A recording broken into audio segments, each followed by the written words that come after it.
பாத்திரத்தெல்லாம் எடுத்து வச்சாச்சு. ஃபஸ்ட்டு வந்து தூசியெல்லாம் தட்டிக்கணும். நார்மல் தண்ணியில் எடுத்து தூசியெல்லாம் எடுத்து தட்டிக்கணும்.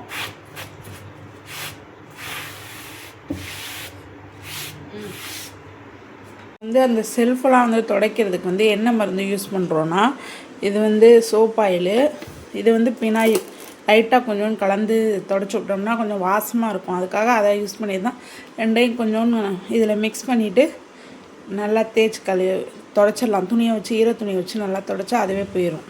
மிக்ஸ் பண்ணிட்டேன். ரெண்டையும் மிக்ஸ் பண்ணிவிட்டு துணியை வச்சு நல்லா அந்த ஷெல்ஃபெல்லாம் துடைக்கணும். நம்ம கிச்சன் வந்து எவ்வளோ அழுக்காக இருக்குது பார்த்தீங்களா? இந்த கிச்சனை தான் நம்ம வந்து க்ளீன் பண்ண போகிறோம். அடுத்து எப்படி இருக்குதுன்னு சொல்லிட்டு பாருங்கள்.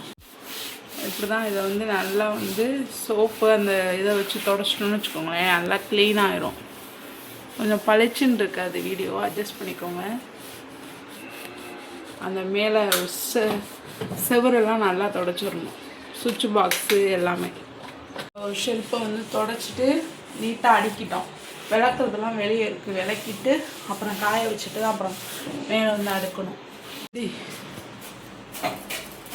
ஃபஸ்ட்டு வந்து எல்லாத்தையும் ஒற்றை அடிச்சிடுவோம். ஒற்றை அடிச்சிட்டோம்னு வச்சுக்கோங்களேன், அப்புறம் க்ளீன் பண்ணும்போது கரெக்டாக இருக்கும். இல்லைன்னா நம்ம க்ளீன் பண்ணிவிட்டு ஒற்றை அடித்தோம்னு வச்சுக்கோங்க, அப்புறம் க்ளீன் பண்ணதில் எல்லாத்தையும் ஒற்றை விழுந்துடும். ஃப்ரிட்ஜு மேலே தான் நம்ம பல பொருள் வச்சுருப்போம். அதெல்லாம் வந்து நம்ம எடுத்துகிட்டு ஃப்ரிட்ஜையும் அப்படியே க்ளீன் பண்ண போகிறோம். எல்லாத்தையும் ஃபஸ்ட்டு எடுத்து மாற்றி வச்சிடுறோம். எடுக்கிற பொருள்லாம் இங்கே பாருங்கள், தேவையில்லாத பொருட்கள்லாம் இருக்கும். இதில் தான் இப்படி தான் உங்கள் வீட்லேயும் இருக்கான்னு சொல்லிட்டு கமெண்ட் பண்ணுங்கள். டஸ்ட்டு மாவு தீர்ந்துடுச்சு. இப்போ தான் நம்மளுக்கு ஃப்ரிட்ஜு க்ளீன் பண்ணுற டைம் கரெக்டு. இப்போ எல்லாத்தையும் ஃப்ரிட்ஜில் உள்ள ஜாமான்லாம் வெளியே எடுத்து வைப்போம். பாருங்கள், செல்ஃபில் அப்படியே டஸ்ட்டாக இருக்கா? இதை ஃபஸ்ட்டு நார்மல் துணியை வச்சு தொடச்சிக்கணும். ஏன் ஃபஸ்ட்டு செல்ஃபெல்லாம் நம்ம துடைக்கிறோன்னா, செல்ஃபில் உள்ள பொருள்லாம் கீழே எடுத்து வச்சுட்டு அப்புறமேட்டு வந்து தொடச்சிட்டோம்னா எல்லா பொருளையும் மேலே எடுத்து வச்சிட்டோம்னா கீழே ஈஸியாக வேலை முடிஞ்சிடும். அதுக்காக தான்.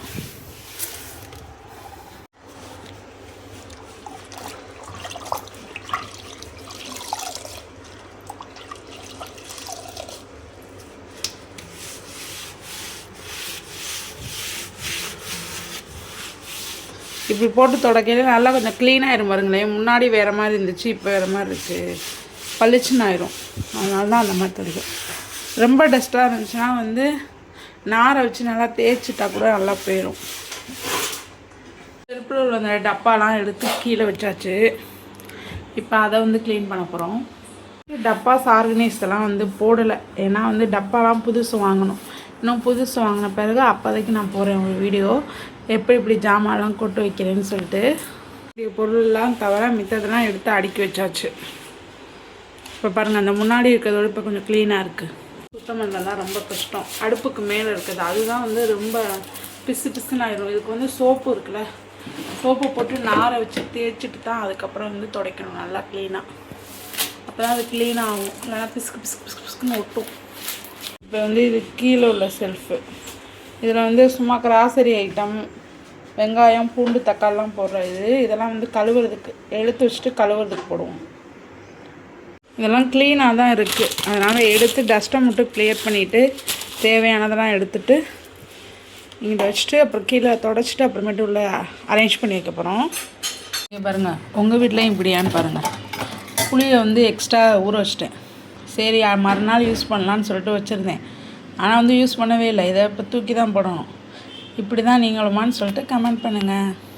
ஃபுல் பொருளையும் எடுத்தாச்சு. இப்போ வந்து இதை க்ளீன் பண்ண போகிறோம். ஓகே,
எல்லாத்தையும் கழுவி வச்சாச்சு. கழுவி வச்சு காய வச்சாச்சு. காய வச்சுட்ருக்கோம். காய வச்சோன்னே உள்ளே எடுத்து வச்சிடலாம். மிக்சியை கழுவ போகிறோம். பார்த்துக்கோங்க. இப்போ மிக்சியை கழுவி மிக்சி எப்படி டிரான்ஸ்ஃபர்மேஷன் ஆகுதுன்னு பார்ப்போமா? எவ்வளோ அழுக்கு பாருங்க. என் மிக்சி எனக்கே பார்க்க முடியல. இன்னும் தொடச்சி முடிச்சாச்சு.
போதும்.